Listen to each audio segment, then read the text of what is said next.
Hola, soy el padre Javier Alvarado. Bienvenidos a una nueva charla sobre arte y espiritualidad. El día de hoy hablaremos sobre Cláudio Pastro, un importante artista brasileño de nuestro tiempo, hace pocos años fallecido, pero de una importancia fundamental especialmente para el arte sacro cristiano de los católicos. Cláudio Pastro nació en Tatuapé, Sao Paulo, y cuando murió el 19 de octubre del 2016, el cardenal Odilo Pedro Scherer, arzobispo de Sao Paulo, publicó una nota en la que dijo: Cláudio Pastro deja un legado incomparable de arte sacro. Sus dotes artísticos, sumados a la profundidad teológica y espiritual, hicieron que sus obras brillaran como la parte más genuina de la espiritualidad cristiana. A través del arte evangelizó. Como laico consagrado, vinculado a la vida contemplativa y la regla de San Benito, contribuyó en gran medida con su testimonio de dedicación y amor a la evangelización de la Iglesia. Cláudio Pastro, al morir, se calcula que más o menos ha dejado en 300 iglesias su obra. El lugar más importante donde proyectó su trabajo fue definitivamente en Brasil, pero también tiene trabajos en Argentina, en Portugal, España, Francia, Italia, Alemania y Bélgica. Con esta introducción creo que ya podemos hacernos una idea de la importancia que tiene este artista brasileño. Yendo a la época de su infancia, se formó con las Hermanitas de la Asunción y con ellas aprendió el cariño por la liturgia y también por ese encuentro personal con Dios en la oración. En la década de los 70 se fue a trabajar a una de las favelas, en una de las partes de toda la región de São Paulo, una favela que se llama San Mateo, y allí enseñó artesanía a la gente pobre como un servicio solidario, social. Y en esa experiencia tuvo contacto con los de Comunión y Liberación, un movimiento fundado por el padre Luigi Giussani, que le dio a su movimiento una impronta de formación intelectual muy importante.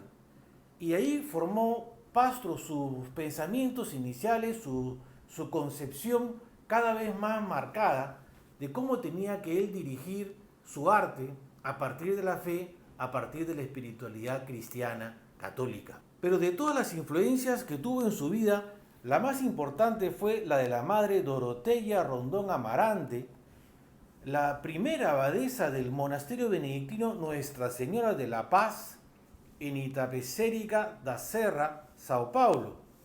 Ella también tenía un interés por el arte y aquí podemos ver su diseño, el de una medalla con el tema de la paz, con un estilo de líneas muy sencillas, tal como Pastro también lo realizaría más tarde en su propuesta.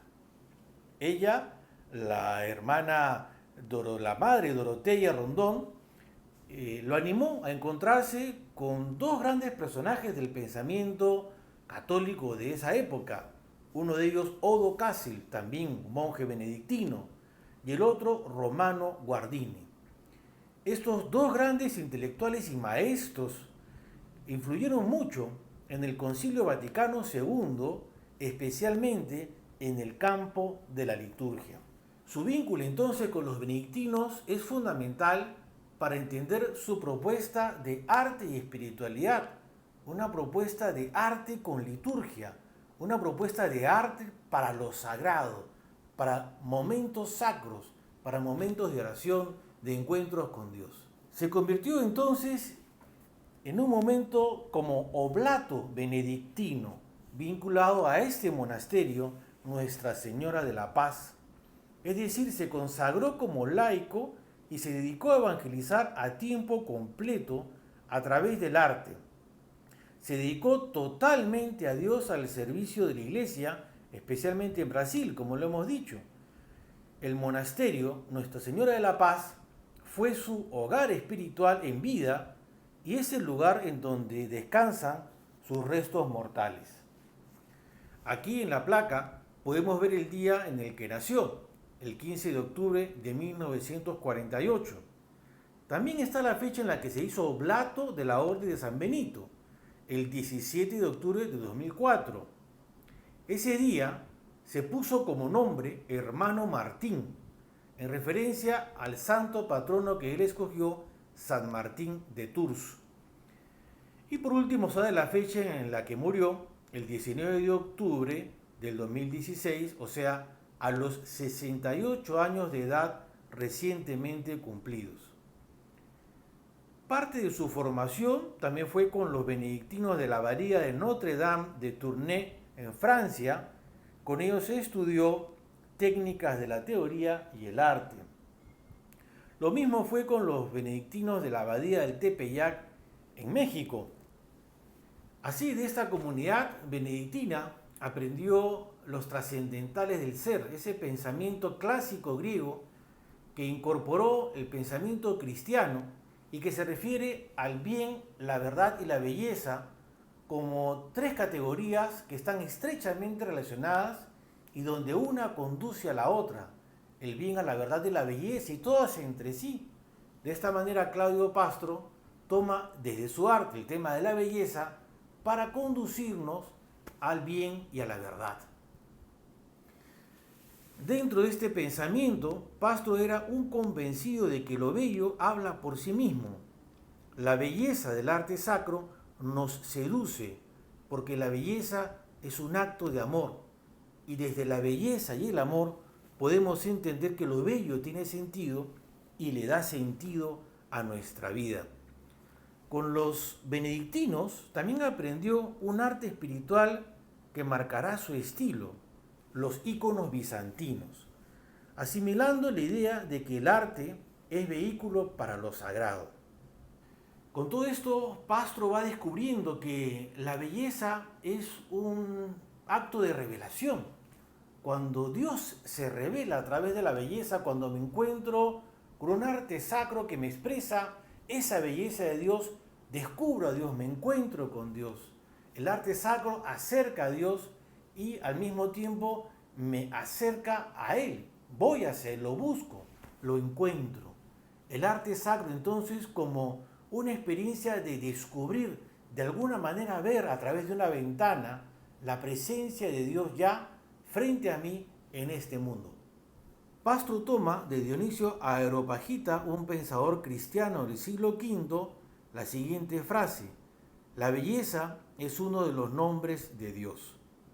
A partir de este vínculo tan estrecho y tan cercano con los benedictinos, podemos entender un poco, primero, su amor por la sobriedad, su búsqueda de la sobriedad como estilo de vida y también como estilo en el arte.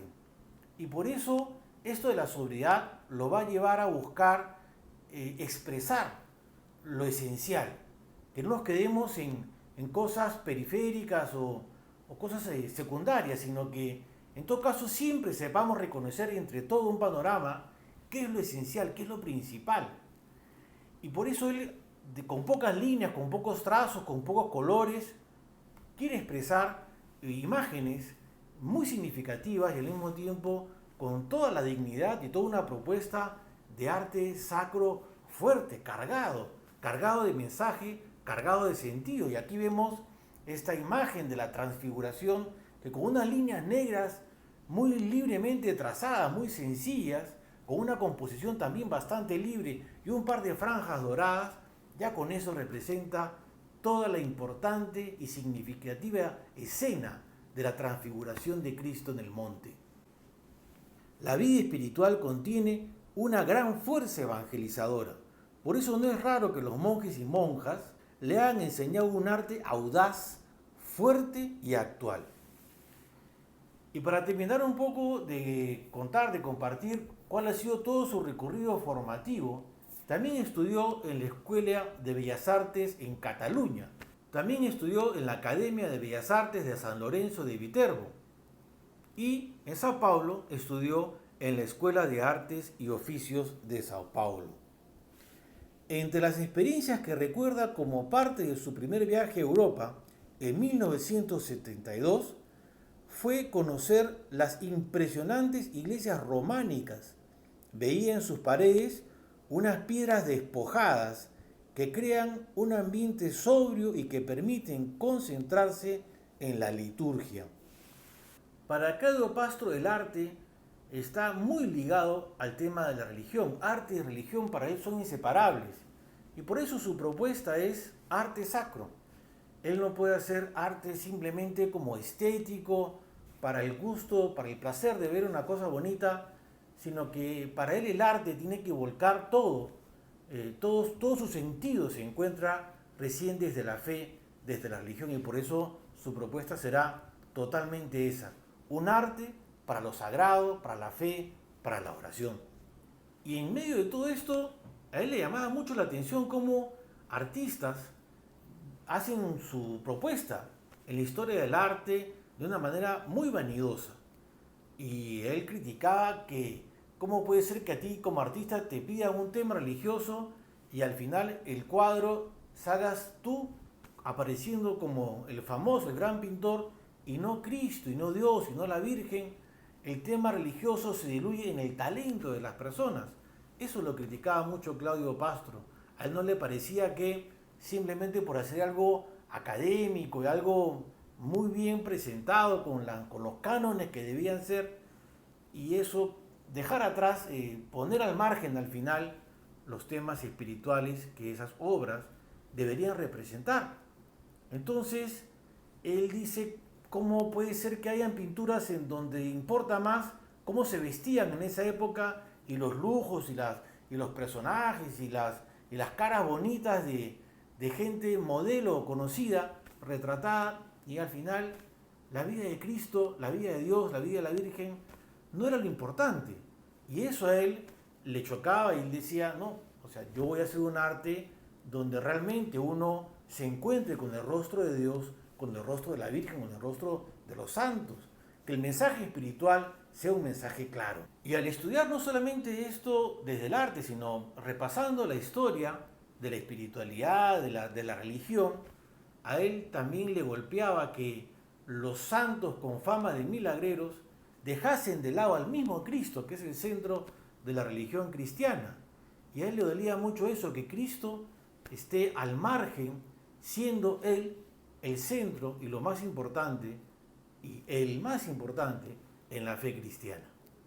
Así Claudio Pastro entonces va armando desde esta formación benedictina, desde comunión y liberación, desde sus propios estudios, observación, experiencia, va armando su contenido doctrinal, los fundamentos de su propuesta, y entre también las cosas que él estudia de manera fundamental como clave es el Concilio de Vaticano II.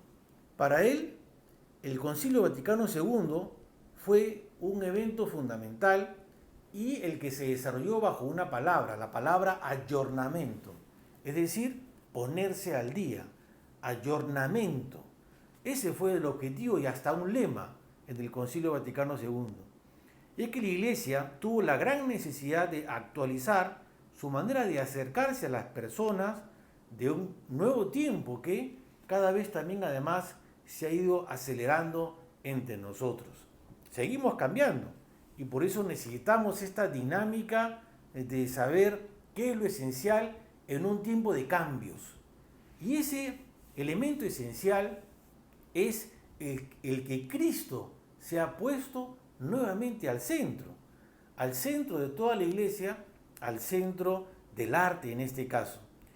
Y una de las maneras en las que él dice que se pueden recoger esta centralidad de Jesucristo en el arte es aprendiendo de los íconos bizantinos.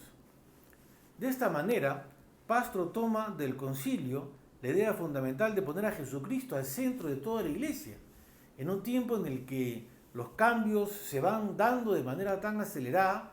Qué importante es saber reconocer el centro y lo esencial de toda la vida, y ese centro es Jesucristo. Una de las maneras que Pastro escoge para expresar esta centralidad es la de recoger la tradición de los Cristos bizantinos, a lo que le agregó su propio estilo, uniendo así tradición y novedad. O también se puede decir tradición y ayornamiento eclesial. Pastro presenta a Cristo como el Señor del cosmos, del tiempo y de la historia. Así, en su propuesta artística y además una propuesta con un fondo doctrinal muy importante, busca que pasemos del siervo sufriente al Pantocrátor, al Cristo, cabeza de la Iglesia. La centralidad de Cristo en la Iglesia se manifiesta especialmente en la Eucaristía, la fuente y la cumbre de toda la vida cristiana. Y la razón es porque ahí se hace presente Cristo de una manera única, como no se da en ninguna otra forma en el mundo. Para nosotros los cristianos, los católicos, creemos que realmente Dios se hace presente en ese sencillo pan sobre el altar. Por tanto, la Eucaristía, ese momento de comunión con Dios, es fundamental. Y desde la Eucaristía en la que nos vamos uniendo en una misma fe, vamos formando un mismo cuerpo en donde Cristo es la cabeza. La Eucaristía tiene la fuerza de la unidad que viene de Dios.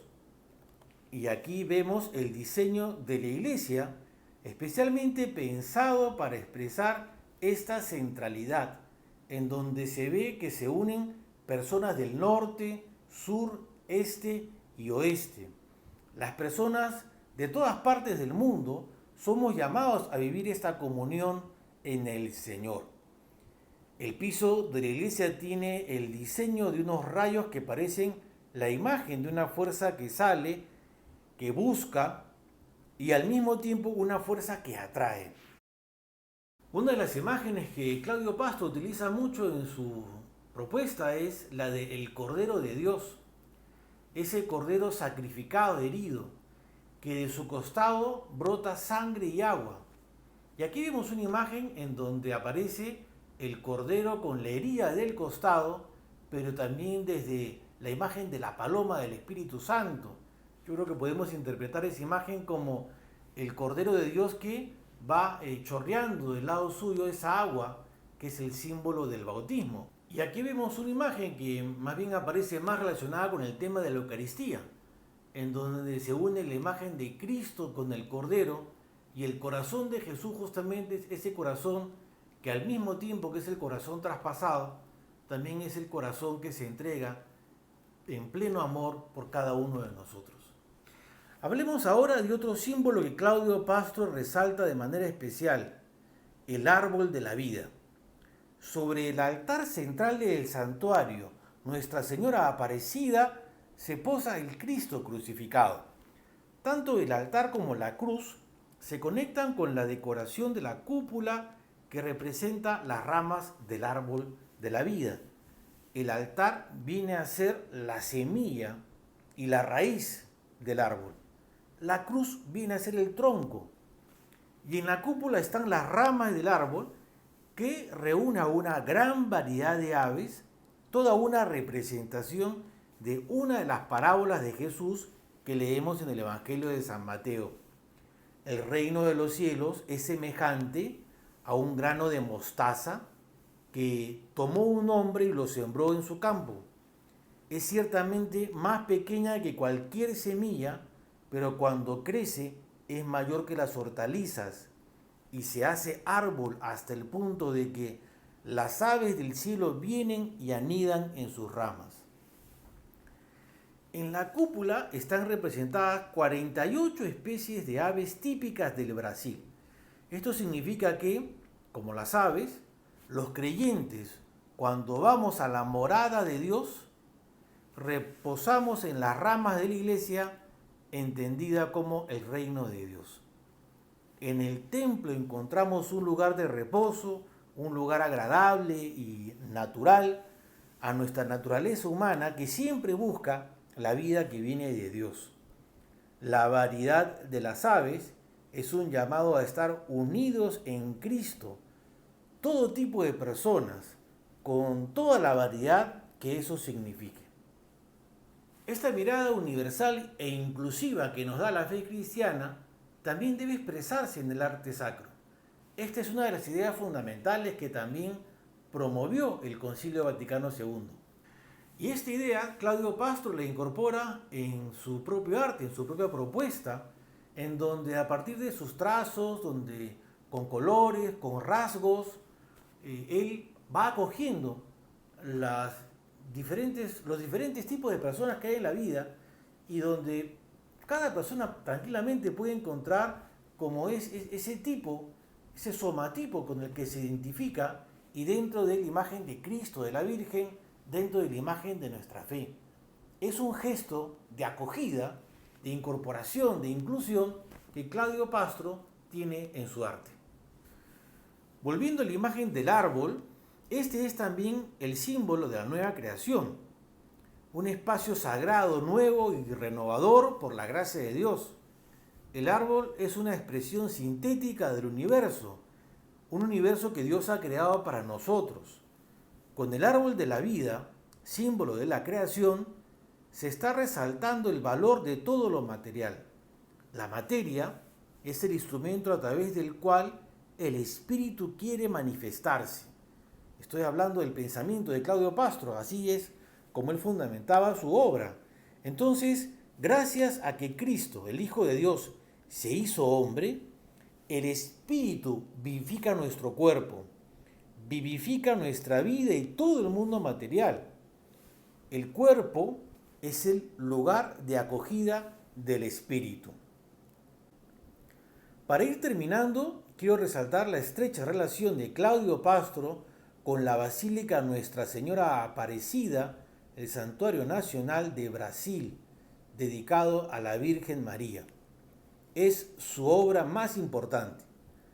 A finales de la década de 1990, fue invitado a trabajar en este santuario para completar el interior de la basílica, que en ese momento tenía paredes desnudas sin ninguna obra de arte.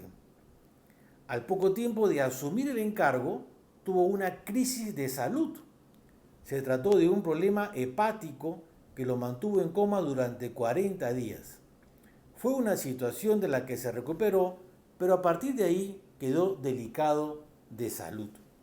Sin embargo, a pesar de esa fragilidad física, paradójicamente fue un tiempo de una gran producción artística en la que él mismo se impresionó de ese momento tan fecundo en su trabajo y que también fue una época en la que fue tan reconocido como antes no lo había sido.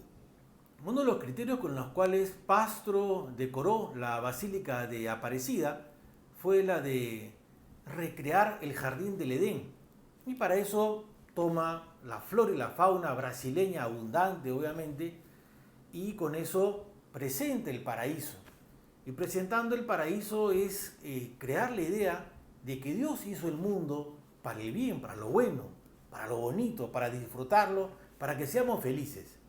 Y un elemento más que no podía faltar en Aparecida es el de la luz. La luz como el símbolo natural de la presencia de Dios. Dios está presente.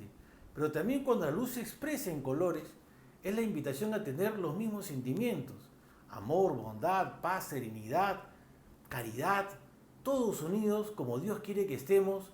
Todos unidos siendo bendecidos por Él.